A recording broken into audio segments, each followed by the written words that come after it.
garant de l'indépendance, de l'unité nationale et de l'intégrité territoriale, je réitère mon engagement constitutionnel de défendre la patrie jusqu'au sacrifice suprême.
TV et c'est votre humble servante Ritiana Kaja, la beauté de la presse. Na pesi bino mbote mingi bozala kawana na kolanda émission na ngai mona mboka. Matondi mingi lisusu na bato bolanda biso libanda ya mboka, ba diaspora na biso ba salami na ngai ya trop. Sans oublier à mes deux boss, Refrain Kisombe, Papi Kelly, la big salutation. Na chers fidèles internautes, vous s'abonner massivement et puis vous partager mes missions, la vision de Kosala Kewana Toumela. Alors, vous zappez mingi penzate, tindike zakaka moko. Il y a Refrain Kisombe na Papi Kelly, bangonde makolo histoire, makolo masolo, vous zappez te bola na batindika ki jale le tindike zakaka moko. Soyons du bon côté de l'histoire. Ouais, aujourd'hui nous sommes là dans la commune de Kalamu, précisément la commune de quartier Kimbangu. Mais pas wapi population a bête qui s'est là, la chaîne a biso tindika parce que biso to zakana mingi pour nous couper ces informations ils vraies réelles, l'actualité, couper ça comment peuple a vivre surtout mingi social, difficulté au peuple à l'écaranango, ba difficulté ya courant, ya mai, ya kolia. Conditions de vie à population biso tozalaka wana pona komemela bino basango lelo tozali bongo na quartier Kalamu bipai benga kibiso mbula ndenge ezobeta ba dégâts ezosala tellement trop bato bazokufa bato mosusu bazovivre lelo na ba conditions moko okondima te ke tozana kata capitale conditions peuple bazovivre na kata capitale okondima te même na province que teza quand même mieux que na province parce que na capitale bato kolala na mai mai ezali même mutandimi ala leka na mai na bana essentiel tongo etana parce que bisika ko kimeleza te ba indien ba ila biso ba bouteille na bango mai ba milangi na bango mai lelo ekomi ko kanga ekomi ko boucher ba terrasser ekomi ko boucher banzela ba moyen mai ezala na koleka malamu ezali te ezotonda ezovimba donc moyen peuple avant d'être mai on ezo déborder ezokotela batata na ba mama na ndako bato bazokufa likolo ya izina benzia gouvernement boluka un peu solution pour na ba indien oyo ba eko tondisela biso milangi kin la poubelle lelo kin ezalaka kin la belle mais lelo ekoma kin la poubelle alors bon meka un peu koluka solution ya ba bouteille surtout loko ezoboma Congo na biso mingi loko ezoboma Kinshasa eza ba bouteille en plastique. Oyo bendia ba memela biso oyo bisika ko tsango te parce que na Congo na Kinshasa poubelle ezalate poubelle publique ezalate donc muto komela ka jibwa bwakini na prince muto kolia moi papier poubelle publique ezalate alors voilà maintenant les conséquences oyo population zo subi donc muto amelia boati et que ne ko kangma bisika moko le ezo sala ba dégâts oyo ezalate bino moko bolanda bokokozonga lisusu bokaninge peuple apandi teke bokaninge population ya commune ya Kalamu précisément na quartier Kimbangu batuti c'était tolanda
Ok, fidèle internaute, tozali toujours na kokoba tuna baye bazali nzinga bandeko bavandaka na bisika yango bameka mpe koexplike biso. Bonjour ndeko.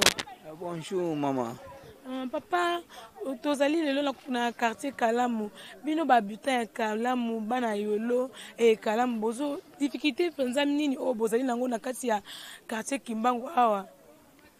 Merci maman pour la parole net zoloba. Mais biso net toza awa na niveau ya Kalamu, tato commune Kalamu net zomona to souffrir makasi. To souffrir.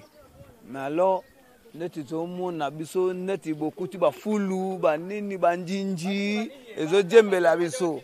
Alors biso toza ba Congo mais tozo souffrir fort. Mabele zo kita donc mai zo tonda awa mai zo kita ezo toni sabandako donc toza na souffrance makasi neto zo mona biso. Ok, mais bino moko ne pe boza bino monde boza ba propre bato bozo tia ba full parce que ce que bozo ko arranger yango ko sala mabongo to bien bato mususu ba ko boka ngo te full ezo tia ezate biso neti bato to futela za neti biso to boka full te. Mais fou le soboka bato babotama na niveau akisasa na niveau capital excuse mais net omona to saboye donc solo to so za mobale oke oko supporter te oko telemate pona ba solo mais bino ba konzi alikolo tato bino bato ba supporter biso awa fo bozo charge na biso net bomona biso message nino ko pesa na gouverneur Gentini Ngobila ou de cette kin bopeto. Bon, mes chers Zazarake, président, tato, ministre, a kipé biso na niveau ya commune Kalamu. Pour tous en normalité. Kolia biloko to lega na kacha ndako. Awa to souffrir makasi. Moi ko vanda taliban ezate. Moi ko vanda na ndako ezate po soleleki. To lega biloko na ndako likola ba full bato bazo mema ba bourreti wana bazo zwa biloko ya solo bazo ya kobakela biso donc moi kolia biloko libanda ezate. OK, maison ni ozo lukaneti ba congelete ba tia la bino ba poubelle bazo tracteur ko longola ba biloko yo ba tia ba poubelle publique. Merci yangwana maloba nyoso to lobby ba tia la biso po biso awa tozala na kimia ba solo oyo esa nini elonga na niveau ya commune Kalamu. Po biso toza peme na Kalamu mo ezotiola bato bazosuma banyei banini masuba basowana ezokanga biso na zolo banini. OK, merci beaucoup tozoko ba toujours wana na balader na biso hein.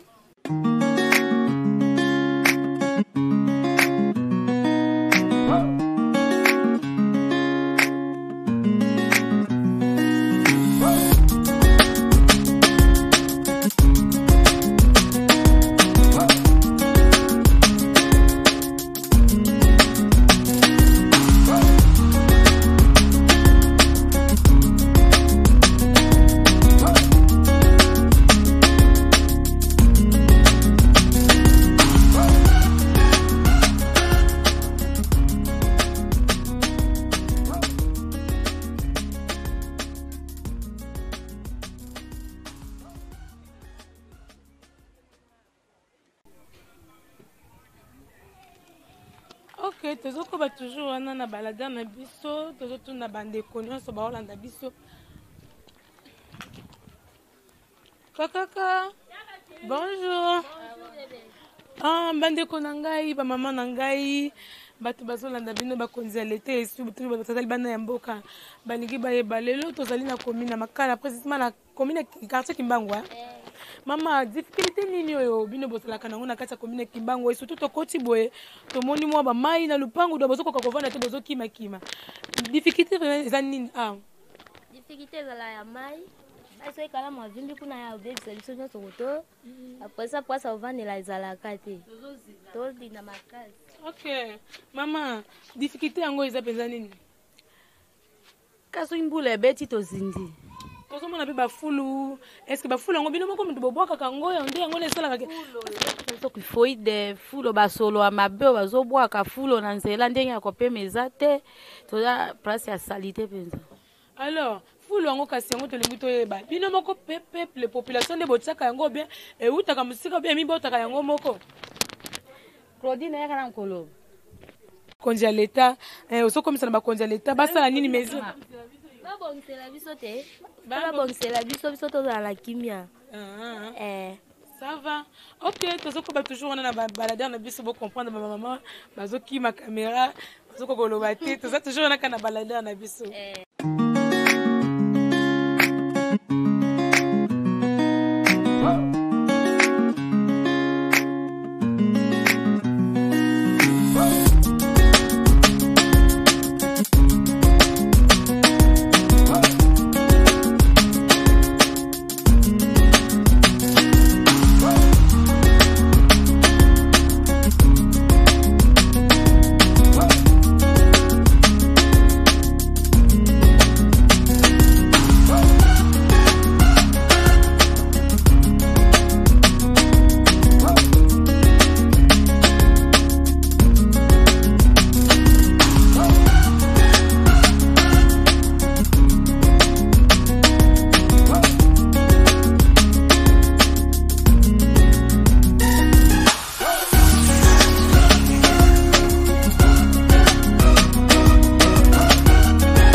Ok, tozokoba toujours wana na balada na biso, tozali bongo na ba bisika bavandaka mwa bandeko ya nzinga.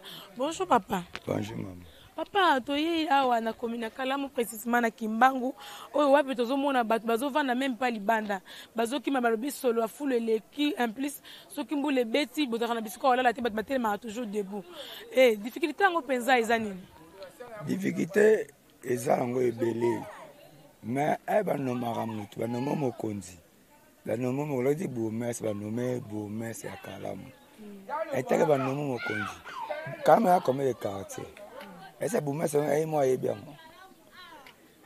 Nombre de quartiers à Kalamu. Il fallait qu'on tous les quartiers à Kalamu tout na bango. Ah ni les quartiers, ni les quartiers. Mais assez compétent, tu sais quoi.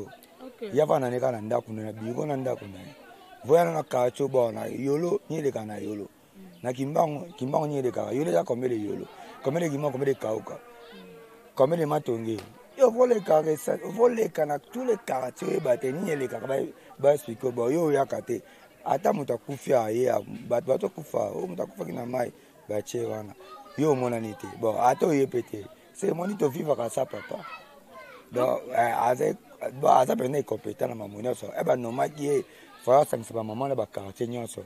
Quartier Kimbangu 1, quartier Kimbangu 2, matonge 1, matonge 2, matonge 3. Ake ba réunion kotala ko so sala batuni mais ti lelo ya ka bo mais c'est ya commune kaka moi commune na clôture commune ya zaka wana so que na victoire siko moi na victoire siko le combien le 4e le 14 keka le 14 siko moi fou dans na victoire peut de l'artiste maman na fulu dada bo mais sa commune donc moi commune Kalamu c'est yo commune Kalamu de ya zaka commune Kalamu. Les va associer bateau. Azaka bongo te viona. Azaba association belé na bakauka tout. Siko fulu ango fulu oyo. Est-ce que zabino moko ndebo boko beba nsuwa ko baka. Ata wa ki fulu ango bo. Ata wa ba ko sko wapi. yo le bana yo la place pour faire foule ya koto ah yo moni place maboka foule donc mesure nini kasi yezo singa na bakonza leta basala pour foule boka maliso bango bazana bat bala muka retard on va retard yebisanga suwa baboka foule na 5 pour pas boka ya te message ni on pesa bakonza leta kasi message ba pesa ba so da message trop ba kuma kase te yo pesa na mpeko ba te bo yanga le ba yoka bako yoka la ba tina message te ba yebi bango mambo isalama ba kana na victoire mona on a victoire foule za na victoire te ba tina message te ba ima mambo sala. Ok, merci beaucoup bino moko bo uti koyoka tozoko ba toujours wana na balade na biso. Ok, tozoko ba toujours wana na balade na biso na ba yemboka. Noko bonjour. Bonjour. Ok, lelo tozali bongo na commune Kalamu précisément na Kimbangu, tomoni bino ba jeune na quartier bozo lelela solo leki donc Kimbangu tozoko quand même pas ebembe kufia nzoka te ebembe kufi na ngote ezaka ka fulu. Et fulu ça dit à quoi? Ah maman, en tout cas je m'excuse parce que na lati sengle na ego bima liboso na bino. Et salinga mono soni parce que naza papa bana. Na go bima boete mais ko le kuteni brisque nde na bimi. Fona loba parce que toza na droit pe ya koloba mais basta la rapé magamu tozoloba. Nesi aweza ba se ya Kalamu ya mai na ebi c'est ka rivière ezali. Il faut batia ba makadam batia nzela moko boye mai ça la propre. Mais ce que so totai to bandi na matonge. Matonge so uti matonge tito ya na CCC o ya mai.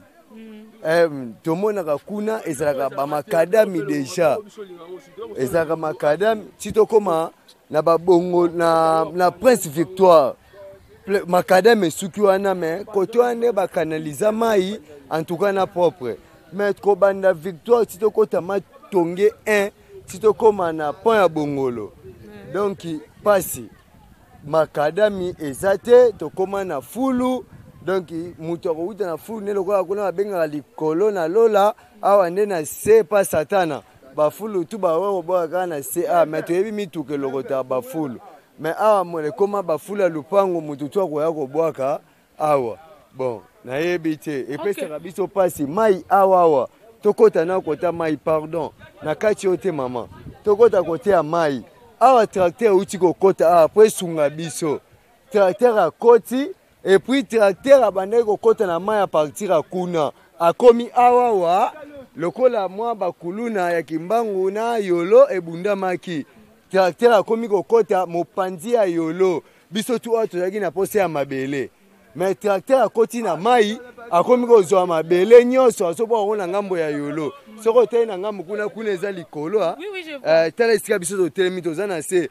oke tozelaki bango baya po biso pe to profiter mabele ozolanda donc epesi biso pasi mais ndenge ni mosala ya gouvernement ezosala ekomi parti pris biso nyonso ana se toyaki na beso mabele mpo na mai ezoya ezokotela biso na bandako nde toyebi te il faut tozwa mabele tosambela nzambe tracteur aya tosambeli wi nzambe priere na biso ekokisami mais moment kuna bando boka ngambo babwaki ngambo tokomaka awa bazwi rezo bakuluna tozangi na mabele bato bakoma boka mabele bato bakomi kokorompre bato ya tracteur mbongo donc lokola bato ya corrompre baza te bakomi bato ya yolo baza na mbongo bakoma corrompre bazwa mabele babwaka kuna donc biso akobanda ati kuna totikaki kozala biso pe to bénéficier eloko te mais toza na ngambo ya Kimbangu. Ok.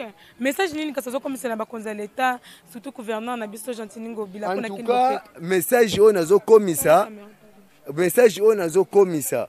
Tozaki na bourgmestre na biso papa Jiseka Dima.